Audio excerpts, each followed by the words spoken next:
네, 연이어 발제하겠습니다. 성북중앙교회 청년부 담당하고 있는 김문진 목사라고 합니다. 어떤 청년 대학부 어떻게 할 것인가라는 부분에서 정답을 제가 가지고 있지 당연히 않습니다. 정답을 나누는 시간이라기보다는 청년 대학부에서 고군분투하고 있는 이야기들 잠깐 좀 빠르게 나눠보도록 하겠습니다. 시간이 좀 가서 빠르게 좀 한번 이어가 보도록 하겠습니다. 들어가면서 우린 어떤 길을 택할 것인가, 연초에 청년부 관련해서 많은 계획들을 세웠습니다. 그 계획대로 이루어진 것이 있느냐? 하나도 없습니다.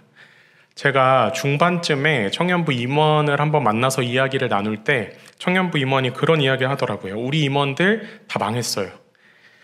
임원들이 한 것이 아무것도 없어요. 그리고 앞으로 뭘 해야 될지도 모르겠어요. 그쵸? 교회와 청년부를 돌아볼 때 이룬 것 없어 보이고 앞으로의 그 길도 보이지 않는 것 같습니다. 그 과정 속에서 그 갈림길에서 우리는 두 가지 중에 하나 선택할 수 있겠죠.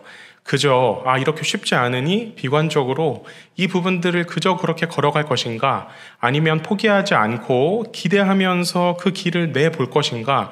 우린 그 갈림길에 서 있다고 생각이 듭니다. 그 과정 속에서 그 갈림길 앞에서 이번 조사는 저는 한 줄기 빛을 좀 경험하는 시간이 되었는데요. 이 조사 결과를 청년 사역자로서 바라본 부분들 좀 가볍게 말씀드리면, 평소의 관심사나 미디어에 대한 강조는 저는 현실이 고단할수록 청년들이 찾는 도피 수단 또한 강화되는 지점이라고 생각이 듭니다. 위로하고 풀어갈 수 있는 그 창구들이 또한 발전이 되어지는데, 이 코로나 상황으로 인해서 그 창구들이 모두 다 막혀있는 상황인 거죠. 청년들은 예쁜 카페 가고 예쁜 사진 찍고 나누고 공유하고 대화하고 이런 여러 가지, 그 밖에 많은 창구들이 막혀있는 상황들, 그렇기 때문에 더 미디어나 스마트폰에 집중하고 있는데, 이 부분들을 그들이 붙들수록 오히려 현실과 이상의 괴리감만 느끼고 그들의 목마름만 더 커지는 상황이겠다 하는 생각들 들었고요. 여러 대학 생활들에 대한 그 지점들, 소속감이나 관계들을 맺어가지 못하는 모습들도 청년들의 삶에 있어서의 윤활유는 전부 다 막혀져 있는데, 더군다나 나아갈 길은 더 좁아진 형국이 지금의 청년들이 마주한 현실이지 않을까 생각들이 들었습니다. 기독교에 대한 어떤 불신들, 또 정부 방역 방침에 대한 신뢰들은 교회가 현 상황에 대한 대응이 얼마나 상식적이지 못했는가, 또 얼마나 사회적으로 소통하지 못했는가를 보여주는 지점이라고 생각합니다. 앞서 이상가 목사님께서도 말씀해 주셨는데, 성경을 읽지 않는 인원이 60%가 넘어가고 기도를 하지 않는 인원이 40%가 넘어간다라는 부분은, 그런데 이 조사는 선교단체 청년들인데 열심히 있는 청년들이 이와 같은 결과를 보여준다면 지금 기독 청년들의 현주소를 좀 마주하는 시간이라고 좀 생각이 듭니다. 이 조사 결과는 사실 실제 지금 청년 사역을 하고 있는 저에게 있어서 제가 마주하고 있는 청년들의 모습을 그대로 보여주고 있다 생각이 들었는데요. 시간은 주어져 있는데 그들은 무엇을 해야 할지 모릅니다. 쌓여져가는 어떤 감정, 어려움들은 있는데 이걸 그들이 어떻게 해소해 나아가야 할지 그들은 모릅니다. 주도적이고 적극적인 모습이 그 가운데 보이지 않기 때문에 이것은 신앙생활에 있어서도 동일하게 나타납니다. 교회 의존적인 신앙, 공동체 의존적인 신앙을 청년들은 그간 해왔었다라는 것이죠. 그렇다면 청년대학부 어떻게 해 나아갈 것인가? 지금 성북중앙교회 저희 청년부에서 고군분투하는 내용들 잠깐 나눠보면, 가장 먼저 청년 교역자가 취했던 행동은 이것이었습니다. 여러 그 변하는 상황들 속에서 흔들리지 않고 각 상황에 따른 나아갈 방향, 또 우리가 어떻게 대응해야겠다 하는 목소리를 청년 편지라는 부분을 통해서 청년들에게 재빠르게 그러한 부분들을 나누었습니다. 첫 번째, 여러분 자료집 보시면 새벽 만나 테이크아웃, 청년 무료 도시락 지원이라고 되어 있는데, 기존 해왔던 사역들에 대한 지금 상황에 따른 전환점들을 많이 좀 가져오게 되었습니다. 새벽 만나라는 사역은 저희 교회에서 2013년부터 청년 대학생들을 대상으로 아침 식사를 나누어 주었던 그 사역이었는데, 지금 이 상황에 맞추어서 비대면 새벽 만나 테이크아웃, 도시락 지원이라는 형태로 그 사역을 바꾸어서 대학생들에게 좀 의견을 먼저 커뮤니티를 통해서 좀 묻고, 4월 중순 정도부터 한 50여일간, 또 그 이후에는 상황이 조금 풀려서 거리두기를 하면서 이 새벽 만나 아침 식사 사역을 계속해서 진행을 했었습니다. 오히려 기존 새벽 만나 사역 때보다 1.5배에서 2배 정도 청년들, 믿지 않는 청년들이 거의 대부분인데, 이들이 80명, 90명 청년들이 매일매일 와서 이제 도시락을 받고, 또 고파스나 이 커뮤니티에 있어서 믿지 않는 친구들이 새벽 만나 사역에 대한 따뜻한 댓글들이나 게시글들, 이런 부분들을 통해서 그들의 마음이 조금 열리는 시간들이 되었었고요. 무엇보다 이것을 봉사하고 함께하는 청년들이, 오히려 우리 교회 청년들이 또 힘을 얻고 자부심을 갖는 시간이었습니다. 2학기에도 지금 이제 다음 주 월요일부터 도시락 사역을 다시 시작을 하는데, 관련해서 커뮤니티에 글을 올릴 때 너무 두려웠어요. 지금 기독교에 대한, 교회에 대한 이미지가 너무 좋지 않다 보니까 교회에서의 어떤 글을 목사가 올릴 때 믿지 않는 학생들의 반응이 어떠할까. 그런데 그 과정에서도 그간 쌓여진 어떤 진심, 그들을 향한 마음이 전달이 되었는지 이 상황에서도 오히려 훈훈한 댓글들, 격려하는 댓글들, 그 부분들을 보면서 저는 이 가운데에도 아직 소망이 있구나 하는 부분들을 좀 경험하는 요즘인 것 같습니다. 그 밖에 저희 교회 전체적으로는 이웃사랑 나눔운동이라는 지점에서 한 꼭지의 청년들, 경제적인 어려움을 겪고 있는 그런 청년들에 대해서 희년기금이라는 부분으로 그들을 지원하고 돕고 있는 사역들을 지금 상반기에도 계속 진행을 했었습니다. 그렇다면 청년부, 청년대학부 내부 안에서 사역들은 어떻게 이루어졌는가? 작은 모임은 더 작게, 큰 모임은 더 크게 라는 지점으로 줌이나 미츠라는 여러 어플들을 통해서 모든 소그룹을 온라인으로 진행을 했습니다.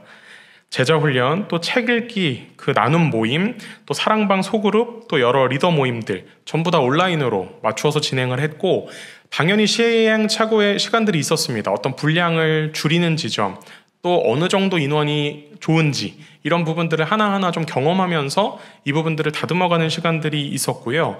또 전체를 대상으로 하는 유튜브 콘텐츠, 찬양 일기라든지 큐티 나눔, 또 전체 인원을 대상으로 사랑방의 나눔지를 영상과 마이크로소프트 폼이라는 그 형태를 통해서 영상을 찍고 영상과 나눔 질문들을 하나의 그 폼으로 만들어서 매 주일 청년들에게 배부를 하고 그걸 개인적으로 작성을 해서 교역자에게 제출할 수 있도록, 그래서 교역자들이 그 부분들을 다시 첨삭을 해서 나눠주는 형태로 전체를 대상으로는 이와 같은 소통을 좀 이어갔습니다. 이런 하나하나의 사역들을 진행을 해갈 때 물론 청년들 또 리더들의 마음이 쉽지 않았죠. 당연히 주저하고 불안해하고 의심하는 모습들이 당연히 있습니다. 이들에게 청년 사역자는 끊임없이 확신을 갖고 안정감을 주면서 마음을 나누면서 이걸 함께 이어가는 지점들이 중요했다 싶고요. 이 여러 소그룹 모임들의 교역자들이 참여도 하면서 함께 해나가는 모습들 보였습니다. 특별히 한 가지 정도 좀 나눠보자면 신앙 일기 나눔이었는데요. 리더십들을 대상으로 또 개인적으로 제가 이렇게 대면한 청년들에게 신앙 일기를 함께 할 것을 권유했습니다. 매일매일 형식도 자유고 분량도 자유고 한동안 하지 못했어도 다시 뻔뻔하게 해도 된다. 매일매일 그날의 일기들을 개인적으로 저에게 제출을 하고 저도 동일하게 매일매일 글을 써서 그들에게 나누고, 그들이 그렇게 일기를 저에게 보내주면 제가 그 코멘트를 해서 다시 이렇게 회신하는 형태로 신앙일기를 계속 이렇게 이어갔는데, 누가 이걸 하겠냐? 이게 어떻게 가능하겠냐? 당연히 의심하고 기대하지 않는 모습들도 당연히 있었습니다. 그런데 오히려 이와 같은 부분들을 시작을 했을 때 지금 40여 명 정도 청년들과 함께 매일매일 진행을 하고 있는데요. 오히려 코로나 이전에 일주일에 한 번 형식적으로 모임했을 때의 나눔보다 매일매일 이 시기여서 사실 강하게 권면할 수 있는 지점이죠. 오히려 이때 더욱더 그들의 마음을 서로 이렇게 나누면서 오히려 더 끈끈함을 경험하는 시간이기도 합니다. 우리들이 한계짓지 않는 것, 우리들의 발상의 전환이 필요하다라는 생각들 들었습니다.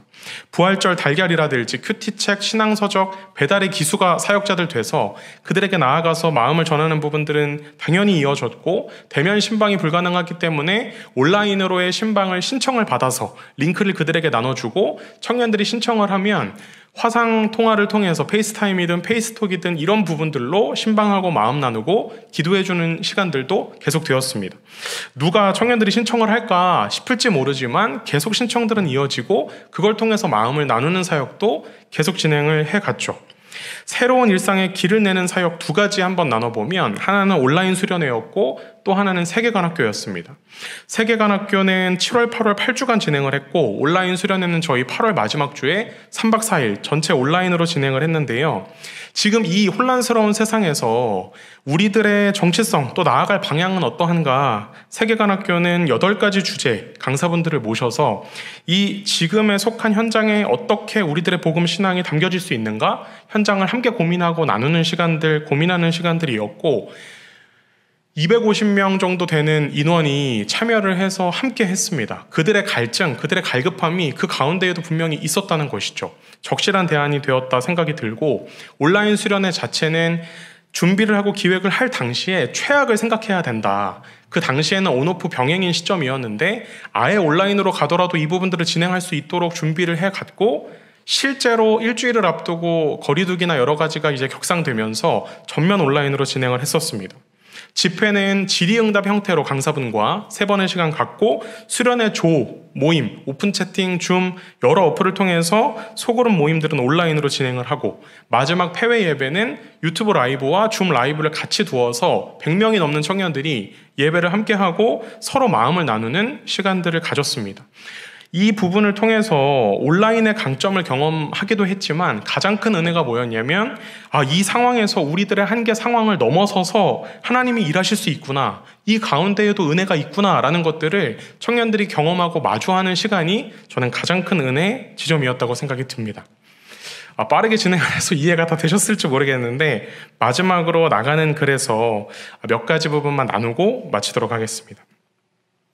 청년대학부 사역자들 우리가 생각을 할 때 과거를 그리워하면서 돌아가고 싶다는 마음을 저는 과감히 포기해야 한다고 생각이 듭니다. 우리가 기도할 때 우리의 일상이 회복되게 해주십시오 기도하는 지점이 아니라 우린 새로운 일상이 되었음을 알고 그걸 마주하고 인정하는 부분이 중요하죠. 지금의 어떤 체제나 방식 안에서의 수고, 열심을 통해서 길이 지금 보이지 않는다면 우리가 더 열심히 할 것을 권면할 것이 아니라 새로운 체제를 꿈꾸고 만들어가야 하는 시점이라고 생각이 듭니다. 분명히 많은 낙심 혼란이 청년 사역자들에게 있는 이유가 일희일비하는 이유가 현장에 대한 회복에 대한 기대도 있는데 계속 되어지진 않고 이 부분도 아니고 이 부분들도 아닌 그러니까 이도 저도 아닌 상황에서의 혼란스러워하면서 시간만 흘러가는 지점이 저는 굉장히 사역자로서 힘이 빠지는 시간이었던 것 같아요. 이 부분에서 어느 순간은 이 상황을 받아들이고 마음을 정하고 이 시간이 계속 진행될 거라는 걸 염두에 두고 준비할 때 오히려 일희일비하지 않고 흔들리지 않고 이 안정감은 분명히 청년들에게 교회에 흘러갈 수 있는 지점이라고 생각이 듭니다.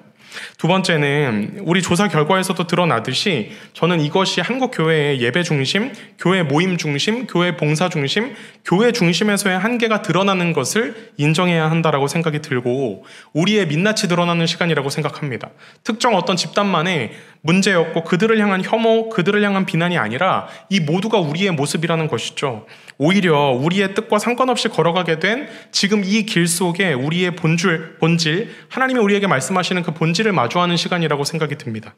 마지막으로 삶의 예배가 무엇인지 고민해야 하는 시간, 교회에서만의 좋은 일꾼이 아니라 속한 현장에서의 그리스도인의 정체성을 고민해야 하는 시간, 교회 안에서 그간 공동체 안에 숨어 있었던 사람들이 다 드러나는 시간, 그래서 오히려 한 사람 한 사람에게 더 주목할 수 있고 그들에게 나아갈 수 있는 기회가 될 수 있다고 생각이 듭니다. 작은 모임은 더 작게, 큰 모임은 더 크게. 마무리하겠습니다. 보이지 않는 그 상황에서 우리는 새로운 길을 지금 걸어가고 있죠. 가보지 않은 길을 걸어가고 있습니다. 그러한 그 가보지 않은 길이기 때문에 그간은 보지 못했던, 그간은 경험하지 못했던 새로운 모습, 새로운 환경, 새로운 은혜들을 저는 마주하는 지금 시간이라고 생각이 듭니다. 우리 고군분투하고 계시는 각지에 계신 우리 사역자분들 함께 사는 길을 택하면서 그 길을 소망하면서 기대하면서 다시 힘내서 나아갈 수 있는 저희 되었으면 좋겠습니다. 마치겠습니다.